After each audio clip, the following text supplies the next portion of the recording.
Lil Jeff's strategy of bragging about his insane body count in his songs and acting wild in his interviews was picking up steam. He'd already been going viral for his clip sniffing a pill on DJU, and on the 1st of June, a YouTuber called Blender Bars dropped a video that was reposted on Reddit claiming that Lil Jeff had indeed claimed his 11th body during his LA trip, claiming that he indeed did a drill between these two trips to Los Angeles, and being one of the earliest exposés of Lil Jeff's staggering stats as a Chicago gang assassin.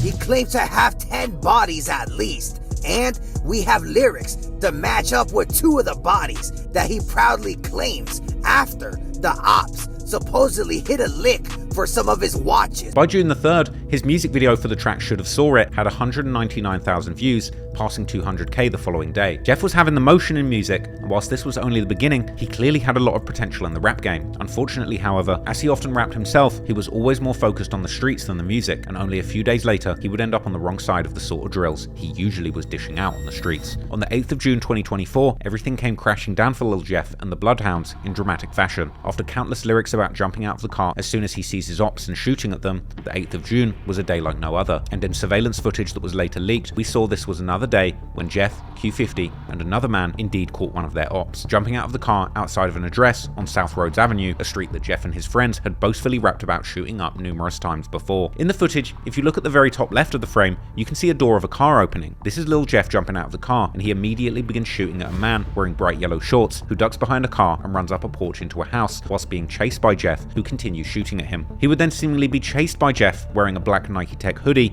and grey Nike Tech joggers and pointing a gun, with Jeff doing something that he had indeed rapped about doing numerous times, chasing an op into their own home. But at this point, Lil Jeff got something he didn't bargain for, as someone inside the house would begin to open fire on Jeff, neutralizing him before he even made it up the steps, sending him flying back onto the ground at the bottom of the porch. And here on the ground, Jeff was reportedly shot numerous times, with the implication being that his shooters emptied a whole magazine into him from atop the porch. Then we would see another angle from a different camera which recorded the sounds of the shots being fired into Jeff, as well as showing Q50 and another shooter, as well as the driver on the hit behind Jeff, walking to the porch and returning fire, with Q50 seemingly shooting at a passing car for some reason, likely in this moment earning himself an attempted murder charge. Some have suggested that the original target that Jeff had chased was talking to the person driving in the car that Q50 was shooting at as it drove past. Meanwhile, once the driver of the getaway car notices that Jeff has actually been killed on the ground, getting out to look, before all the men realize that it's too late to save Jeff, running back to the car, getting in and fleeing the scene without Jeff, as shots continue to hit Jeff laying on the ground. Interestingly, another camera angle would later surface, showing that when Q50 initially ran towards the porch,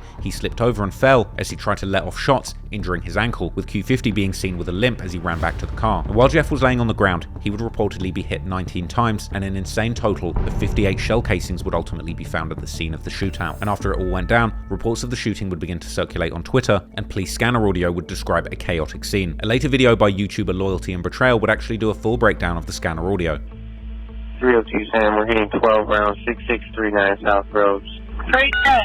Anybody go in there, be careful, it might be crossfire. And, yep. Per 310, anybody heading over there to roads, use caution because this may be crossfire, and now we getting a person shot. 6647 South Roads. 306 Sam, we got multiple casings, 6641 South Roads, on the front porch and the sidewalk. Multiple shell casings, 6641 South Roads, on the front and the sidewalk, on the front porch as well. 6641 South Roads. Alright, they saying somebody's doing a self-transport right now. They're telling my partner on the phone. We're trying to figure out what car took them. 306 Adam. Yeah, 306 Adam. One of the residents at 6641 says they threw a guy in the car and they're on their way to the hospital. I got some blood drops on 6641. Black SUV, Adam Lincoln King 3937 Wisconsin Place, just dropped off a victim at UFC. They're going northbound on Maryland. The black SUV with Wisconsin Place, Adam Lincoln King 3937 northbound Maryland. For a black SUV, Adam Lincoln King 3937 with Wisconsin Place, they just dropped off a victim at UFC that was shot. And that vehicle stolen. Footage would later circulate showing the Chicago police combing the crime scene, placing a whole bunch of evidence markers where the many shell casings had been left. But interestingly, at the crime scene, Jeff's body was notably absent. That's because apparently Q50 and the other man seemingly took Jeff's body to the hospital after the shootout, somehow managing to spin the block, coming back and retrieving Jeff's body from the porch where he died without taking any more bullets themselves. An image would later go around online which seemingly showed Q50 and the other man carrying Jeff's body into the hospital. But it didn't take long for the dust to settle on the actual shooting before the footage of the shooting began circulating on Reddit's Chiracology subreddit, where many were quick to give their perspective on this wild modern-day shootout captured on camera, with many suggesting that Jeff and the Bloodhounds had actually underestimated their opposition and ended up outgunned after being overzealous. As one commenter put it, honestly, the video puts it more out of the actual perspective of what it looked like in real life, because cameras only see a certain angle. They actually were only like 20 foot behind him, with the car being like 80 foot at most. They were behind him, he just ran ahead and got overzealous and got blasted for it. Hindsight is 2020, my G. Granted, they did turn back the minute they realized there was more opposition than they thought, but by that point, they were in a full-blown shootout. Dude in the red got hit, and they were in the middle of the road with only cars for cover. Once they realized they were outgunned and got to the car, is when Jeff got fully overkilled, and the dude in the white saw it all and let the switch off a few times in a futile attempt. No one's fault but Jeff, and he literally got instant karma. For those that knew Lil Jeff and his activities in the streets, they would know what was to come next. The day after his death, on the 9th of June 2024, Jeff's close family members and friends would react to his death with heartbreak, with some saying that they were staring at his picture in disbelief and saying that his brother Jay Boogie is going to lose his mind when he finds out the news. Jeff's dad posted throwback images of Jeff with his half-brothers together with the caption "F the world." Q50 would say that his brother and twin is gone, but he's already done crying and planning to do exactly what Jeff told him to do. Vert would later discuss how Jeff's death affected him in a DJU interview where he seemed a little intoxicated and slurring, explaining that everything was still going on. We saw I guess what happened on camera or whatever. Lil Jeff lost his life. How has that affected you, since? It's brother, it's my twin. You know, I don't feel that shit hurt. It's my brother, you know? Yeah. But it's like, I can't stop. For what? I'm gonna stop for. They want me to be stopped. They want me, Yeah. This shit don't stop. Shit all gonna still go on. Brother gonna live through us, And my brother, I feel with a big face painted on my shorty. You hear me?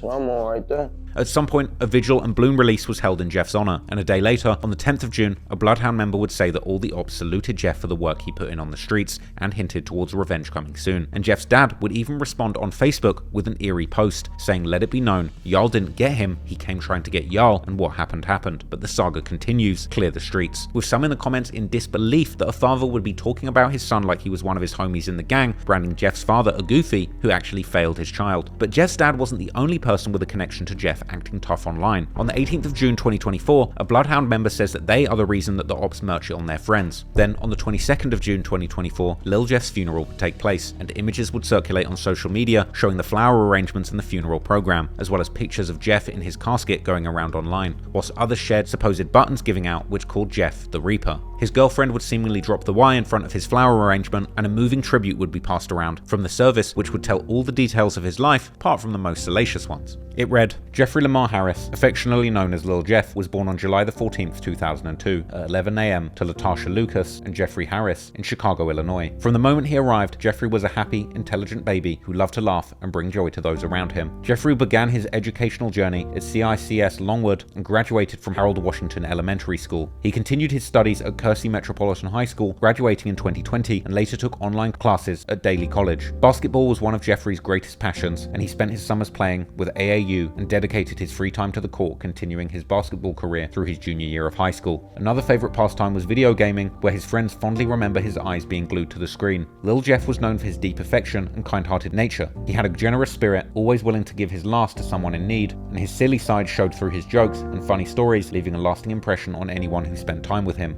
Music was another of Jeffrey's passions, and his talent in analyzing and performing music earned him a record deal. His suave sense of style ensured that he was always in the latest fashion and newest shoes. Family was everything to Jeffrey, and he adored his niece, Ja'ala. He was always drawn back home, craving his mother's affection. Jeffrey was truly the life of the party, bringing joy to his family and friends. In 2021, Jeffrey met Peyton, and they became inseparable. Despite their growing pains, their love for each other was deep and genuine, with Peyton holding a special place in his heart. Jeffrey performed his last concert and walked into eternity on June the 8th, 2024. He was preceded in death by his grandmother, Regina, and loving cousins, Jamarion and Zaire. and Jeffrey leaves behind to cherish his memory his mother Letitia and his father Jeffrey Sr., his grandmother Sherry, his aunts Tequila, Nikia, Tisha, Alicia, Deneen, his uncle Brandon, his brothers John, Jakari, Tradari, his nieces Aubrey and Jaya, and his girlfriend Peyton, and a host of family, friends and loved ones. Thank you for attending his last concert. Long live Lil Jeff. But the funeral wouldn't be without drama, however. Apparently, a fight would break out between some women who had been attending the service, with clips circulating online amid rumors that Jeff's girlfriend and his side chick had been involved in an altercation. Whilst Jeff had been laid to rest, the beef was far from over, and disrespect would still fly from surviving members. The apparently made a mural for Jeff, with 8-Tray Mob members recording themselves destroying it, followed by reports that 2 men from 8-Tray Mob were shot in retaliation within 3 hours. But despite Lil Jeff no longer being a threat on the streets, his music would continue bringing his murderous energy to the streets of Chicago, even after life.